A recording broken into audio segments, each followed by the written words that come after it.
We're not talking about Iowa Penn State, by the way. I have to point that out. That is that game should not be on anybody's slate of games to preview.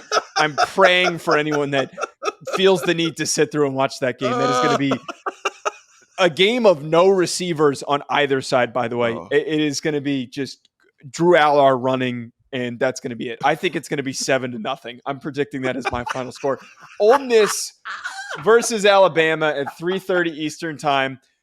Talk about a terrible game, man. This game is, frankly, it's going to be overhyped. This game is going to get a lot of attention. About? This game is going to be awesome. This is a terrible game. The fact that you think it's going to be a terrible game lets me know it's going to be a classic 3:30 kick, and everyone's going to be glued and locked in at 7 p.m. You know how I know this is going to be a terrible game is because last year when Bryce Young was playing, this was a terrible game. This was one of the slowest, most boring games that I watched last year when they played one another.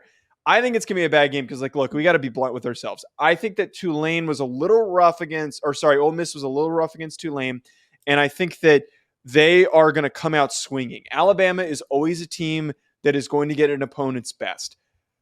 Ole Miss knows that this is an opportunity for them to claim momentum and say, hey, put us in this conversation as one of the top 10 teams. We are that good. Stop playing around with us. Jackson Dart, to his credit, has been way better than everybody has been willing to talk about. Like, he has not gotten talked about at all. He has been one of the best redeeming qualities for this offense, despite the run game and Quinshon Judkins being a little slow to get going.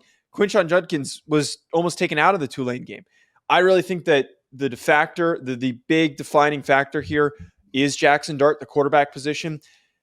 Alabama, though, on the other side of things, to do all this quarterback shuffling is weird, in my opinion. Jalen Milroe has to play out of his mind. Like, he can't do what he did against Texas. He just can't. They have a good defensive line. Their defense isn't that bad as some people think it is. They got to be mistake-free, and they haven't been anywhere near that over the past couple of weeks. Here's what I like about this game. It will be better than last year because Alabama can't be forced to play slow. Also, we have all the awesome dramatics from Tommy Rees sabotaging the team to make Tyler Buckner have a shot to win the starting job.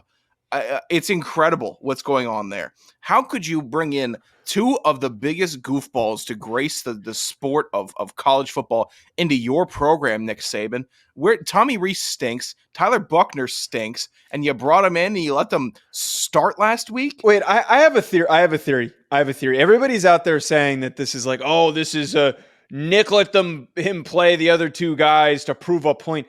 I think the opposite. I think that this is such a mind game situation that Nick said, we're not going to play Jalen Milroe, and we're going to trot out the two goofballs that stink, and we're going to make them think that we don't have faith in our guy. You think he's trying to play a little chess? I think he's got a couple chess matches going on. I think Saban's got a chess match going on with the college football world, and then internally with all the mess that's going down. And then Lane's already taken we covered it extensively today. Lane's trolling and his just tweeting about the Tide and talking about and just throwing little shots at the defensive coordinator and who it really is. It's unbelievable how excited I am for this stupid game that's going to be 24-10. I can't wait for it. I can't wait. I think we are going to see a suffocating Alabama defense and an offense that rolls for at least 3 quarters. 1 quarter they may stall, but 3 quarters they will be rolling. Wait, by the way, I realized something in our betting picks. I wrote something incorrect down. Yeah. Please fix that. Yes, I realized that we were both wrong there. We're gonna get to that in a second. I do agree with you. Like, I really think that this is. I think it's gonna be one on the ground. I think that's a really important thing to talk about. Whose offensive line plays better, because both offensive lines have struggled a little bit at the start of the season. But here's I just think that Lane is finally going to get one. I think that Lane Kiffin is in a position where he needs to get this win to really establish himself. And I also think that what is going to get eviscerated maybe in the comments and a lot of people get upset about, I don't think Ole Miss is that far off from Texas. Like, I really don't think that there is much separation between those two teams. I think that they're pretty equal. I think that there is a little bit better receiver and arm talent on Texas, but I think that there's much more offensive creativity from Ole Miss. I think that based on what we saw from Texas is an indicator for me that Ole Miss is going to win this football game. I would like nothing more, and I'm a huge fan of Lane Kiffin and how he approaches games, how he game plans for them, and his general attitude for the sport of college football. I'm a big fan of everything that he does, and I shouldn't be because whatever he's done, he's screwed over fan bases. I don't care. This is my favorite era of Lane, and I hope it continues, and I hope he gets to get back on his former boss. All right, betting pick. I don't know how you're taking this. I really don't know how you're taking this. I need to take it. The fact that this line is Ole Miss +7 right now, like, dude, come on. You can't. How am I not? How is not everyone taking that line right now? Ole Miss +7.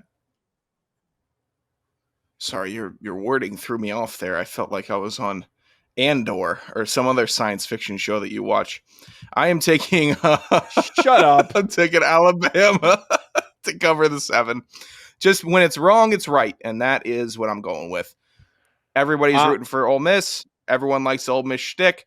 Everyone's down on Bama. What happens in that point in time?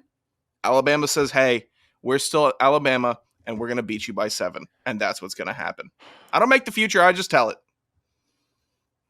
That last little quip you threw in there sucks. I was going to say, and now I kind of resent saying it, that you're absolutely right. When it doesn't make sense, or when it's wrong, it's right. That's a really good point. But then when you threw the last little bullshit in there, I'm going to just... Whoa. We were doing so good. 21 minutes. I'm moving past that.